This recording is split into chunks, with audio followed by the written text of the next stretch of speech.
Well, good evening everyone. Well, today we are going to start a new grammar topic that is present indefinite.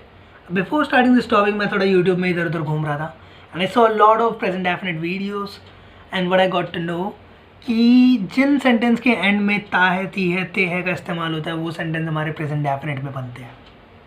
अब ऐसी एक आधी video नहीं थी, ऐसी बहुत सारी थी जिनमें बहुत सारे व्यूज़ थे. सो व्हाट आई डिसाइडेड कि अगर आप लोग भी कुछ इसी तरीके से इंग्लिश सीख रहे हैं या ये मेथड फॉलो कर रहे हैं सो प्लीज़ लीव इट. अब ऐसा मैं क्यों बोल रहा हूँ? Because this is a very wrong approach of learning tenses.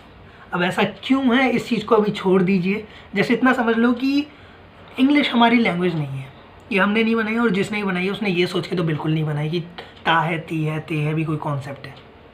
So what we are doing, we are learning jugaad, we are not learning the actual stuff.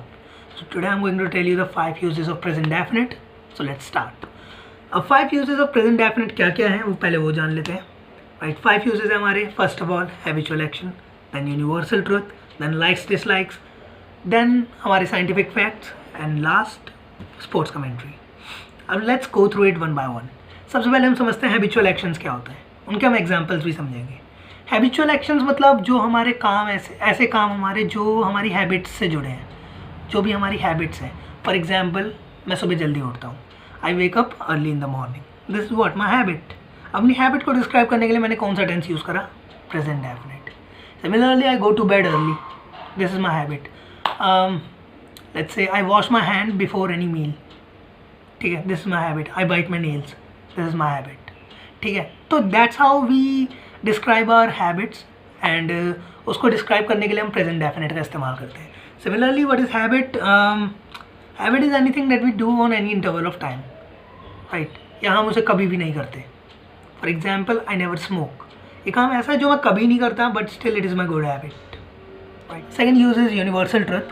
अब यूनिवर्सल ट्रुथ क्या होते हैं? Universal truth are the facts जो universally accepted है, जिनको कोई deny नहीं कर सकता, कोई चेंज नहीं कर सकता. For example, the sun rises in the east. सूरज पूरब से उगता है. This is a universal fact that nobody can change. ठीक है, सो सच फैक्ट्स को डिस्क्राइब करने के लिए भी हम प्रेजेंट डेफिनेट का इस्तेमाल करते हैं. For example, the sun rises in the east and sets in the west. ठीक है, that's how you make it. For example, one more, let's say the earth revolves around the sun. This is a universal fact जिसको कोई change नहीं कर सकता. Clear. Third one is likes and dislikes. जब हम अपनी लाइक्स एंड डिसलाइक्स को बताते हैं तो उसको डिस्क्राइब करने के लिए भी हम प्रेजेंट डेफिनेट का यूज़ करते हैं. For example, if I ask you what would you like to have, tea और coffee, you said I like tea to coffee. ठीक है, सो यहाँ पे क्या करा आपने? अपनी लाइक्स बताई, अपनी लाइक को बताने के लिए आपने प्रेजेंट डेफिनेट का यूज़ करा. For example, I like flowers, I like T, I like blue colour. ठीक है, तो क्या हुआ यहाँ पे? अपनी लाइक्स एंड डिसलाइक्स बताने के लिए आई डोंट लाइक व्हाटएवर. ठीक है, उसके लिए हम प्रेजेंट डेफिनेट का यूज़ करते हैं. तो third one, likes and dislike.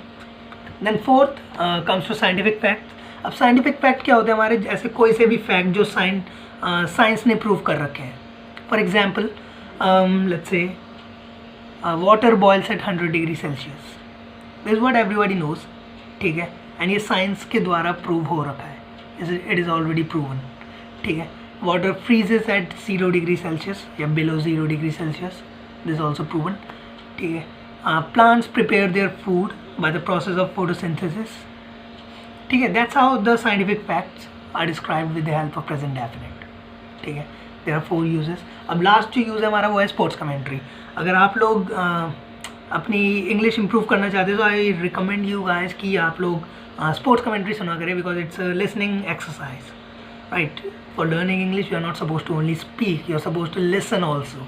Right, listening is the biggest skills of every individual. Right, so do listen sports commentary. अब अगर आपने कभी स्पोर्ट्स कमेंट्री सुनी है तो वो कुछ इस तरीके से होती है. For example, if I am a commentator, let's say, तो let's say a bowler, let's say James Anderson. ठीक है, वन ऑफ माई फेवरेट. ठीक है, कमेंट्री करते हैं. जेम्स एंडरसन बॉलिंग पे, बैटिंग पे विराट कोहली. ठीक है, James Anderson is ready to bowl, James Anderson bowls and Virat Kohli is ready to bat and he hits the ball and the ball goes over the boundary and that's 6. तो जैसा सुना है sports commentary में. ठीक है, या like Virat hits the ball and the ball goes huge over the boundary and that is 6. ठीक है, and that's how sports commentary होती है. इससे क्या होता है, जब प्रेजेंट डेफिनेट का यूज़ होता है तो इससे इमीडिएसी आती है उसमें. राइट, थोड़ा रैपिड होता है वो बहुत ज़्यादा. भले हम जो एक्शन हमारी आंखों के सामने हो रहा होता है उसको डिस्क्राइब करने के लिए we use present continuous, but when the actions are rapid, जब बहुत तेज़ी से चल रहा है सब कुछ, but then we use present definite. ठीक है, सो स्पोर्ट्स कमेंट्री को डिस्क्राइब करने के लिए भी we use present definite. So अब तक हमने 5 यूज़ समझ लिए हैं, and we have got to know कि present definite is not all about ता है, ती है, ते है, it is also about the 5 main uses जो अभी हमने पढ़ लिए। ठीक, so whenever we want to describe among these 5, so we use present definite. 5s are habitual action, universal truth, likes, dislikes, scientific facts, and sports commentary. Thank you.